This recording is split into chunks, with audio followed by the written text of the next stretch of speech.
Hi everybody, Phelps45 Nya, and I have a little review of a cell phone here, which is the MyTouch 4G Slide by HTC Forte Mobile. And I've had this phone for quite a while, actually. I've just been procrastinating on reviewing it. I've had it since, I believe, early fall of 2011 when it first came out. And yeah, I'm glad that I waited to review it because I've actually found a lot of things out that I would have initially thought were pretty cool and actually ended up being an issue that might affect you buying this phone. So I've actually obviously already opened it, I hope, if I bought it 6 months ago. And look at that, it's all conveniently presented and powered on. But this is not an unboxing video, I just wanted to give you an impression of what it would be like. Of course, it comes with all your favorite warranty cards, your return slips, and your SIM card that you probably won't need, quick start guide, all that fun stuff. You get a nice USB charger. I think this is like the standard kind of thing now. They never make them all in one, which is nice because you can use this for other USB devices, so that's cool. And it's also very slim. It's not a huge wall wart, so, and it's not going to take up too much space. It uses micro USB to charge, so you get one of those with the phone. And I suppose we should probably look at the phone itself.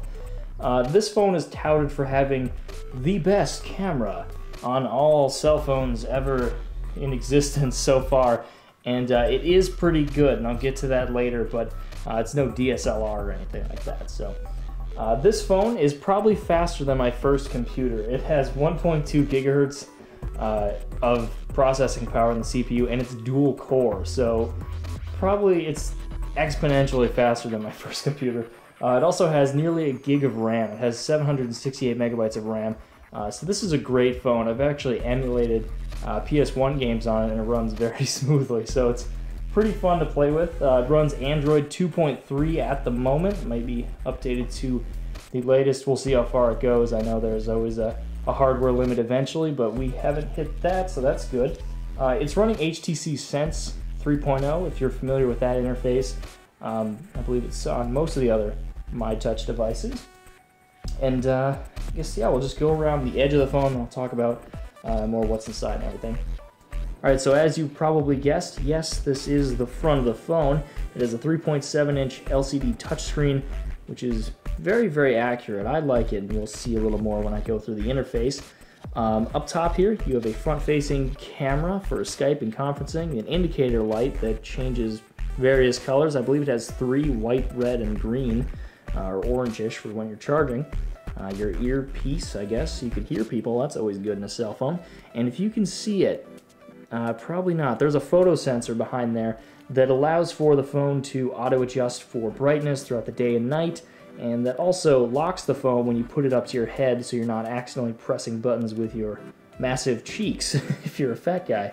No offense to the fat guys, but so that's nice to have, and it auto unlocks when you pull it away from your head.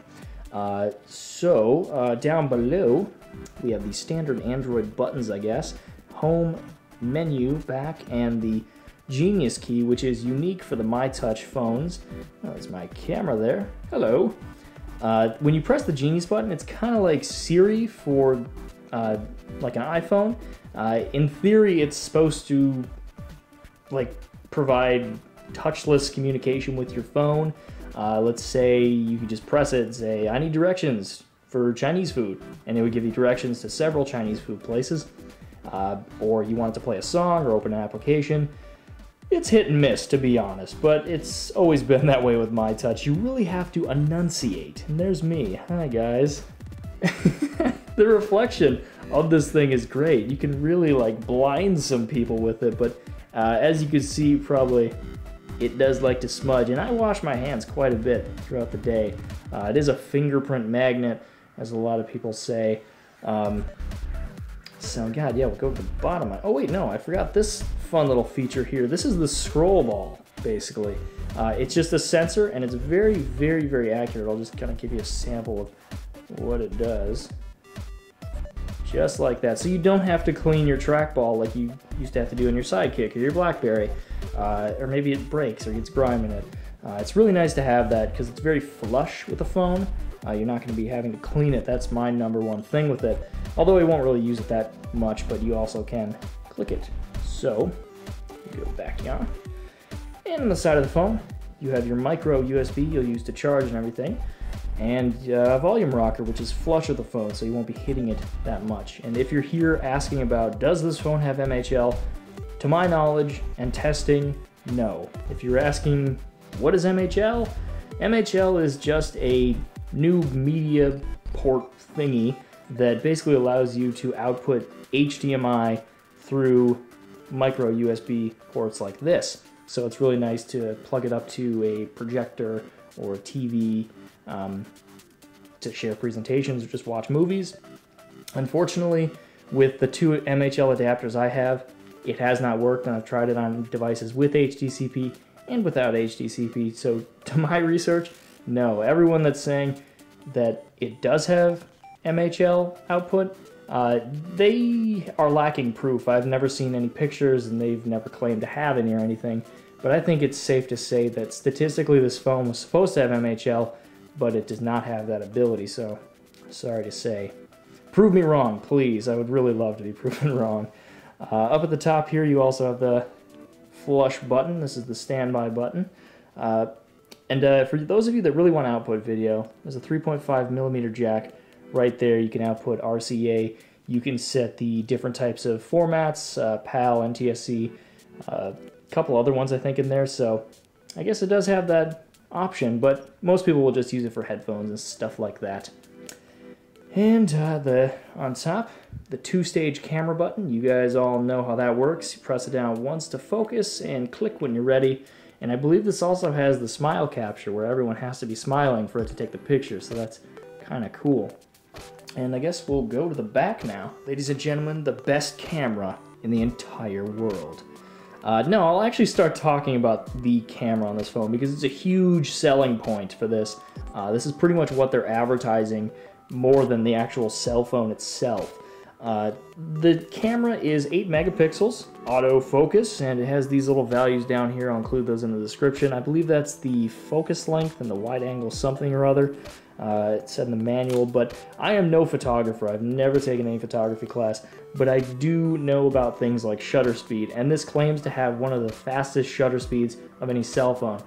Where that may be true, I haven't found it to be very intuitive. I'll show you a few of the pictures later and maybe some video, because this does shoot in 1080p, whereas the frame rate is fairly low, but it is resolution correct. Right here we have the 2 flash thingies for flash, I guess. You can also use these for a flashlight. That is an application that comes with a phone. It's really, really bright, and there's 3 settings for that. So it's nice to have a utility phone as well. If you see this right here, that little pinhole is actually the microphone for the camera, and that is probably the worst microphone I've ever dealt with. There's really no windscreen or anything in there, so if you're at a loud concert or a windy scenario, it's going to deafen it. If it gets hit, it's going to basically go deaf for like 5 minutes, and eventually sound will come back, but it's very, very, very weak, and I wish they would have done that a lot better. Go away. Okay, right here we have the speaker, which you just heard. It's really tiny. It's unlike other phones. You can't really just set it down and use it as portable speakers and play music for your friends. It's really, really quiet, even on max volume. I think you probably just heard it. It probably wasn't that loud. Although you can cover it up. If you're in class and it's ringing, you forgot to turn it off, you can go whoop and just silence it. So that's kind of cool. So I guess without further ado, I don't think I showed you the keyboard, which is what this phone is all about, really. MyTouch 4G Slide. It slides like that. All right, so the keyboard, first thing to note, is very, very flat. I'm not used to that. I've had many other Android devices with keys that are much more raised, but for the design, this is kind of necessary. So you have to get used to typing on that. The other thing I really don't like about the keyboard is that the home button is located right next to Alt and capitalize, these little buttons here. And you're gonna be using those a lot if you wanna use punctuation and proper capitalization and everything. So I constantly accidentally hit that while I'm typing a message, and it will back out of the message and save it as a draft. It's really annoying to have, but other than that, I'd say it works well. So I guess I'll show you the inside of the phone. If you guys really want to see it, I might as well make your time here worthwhile, and then I'll go into the interface and everything. All right, so here's the inside of the phone. It does come with an 8 GB card for you to use, and it does have an internal memory of 4 GB. So you're probably not going to be hurting on space too much. You have your SIM card there, your battery, and you can see just how big that camera assembly is. So it does do a good job, but it's probably not one of the best cameras I've used. All right, so to unlock the phone, simply click the standby button and pull up on that little ring there, and you go to your home screen. If you click home again, you probably can't see it, but there are, oh yeah, you can. There's 5 screens that you can customize to throw all your junk on, and you'll notice that I did change the background. Right now, this is actually moving very slowly. It's bleeding around. I'll give you a better example of a live wallpaper. They have a couple different ones. Oop, that's my gallery. Oop. Okay, I'm not sure why this is, oh, it's a slideshow. I thought it was like this girl is just moving her mouth or something the whole time. Clouds are pretty cool, and it actually does reflect what type of day it is, and if you can see it. Yeah, you probably can't see that too well, but it's actually like shimmering through, and that's what the weather's like right now, so it's pretty accurate. One thing I do like about this phone is that it's super easy. I just rebooted it. It's super easy to hit applications you've constantly used in the past, so I just use live wallpapers. It's going to go right up top here, and this pretty much goes back to whatever I've used it since the phone was online, so it's really nice to have that. You have your standard notifications area and the quick settings, something that you probably have to download tons of applications to do on most other phones. You can turn on Wi-Fi, the hotspot. You can actually use this as a router when you're just wireless, so you can connect to it easily. If you don't have your USB cable to tether, you can just connect through Wi-Fi. It does have BG and N bands, so it's up to date. You can also turn off the mobile network, GPS, Bluetooth, all that good stuff, and it also has a task manager. We'll see what's running right now. It's probably nothing. Yep, nothing really here, but that's nice to manage your phone with. And let's see what else we got in here. Actually, the flashlight, my favorite thing. Well, I've seen it as low as $100 with contract and as high as $650 without, I think. So any of you that know basic math out there know that that is a massive variance.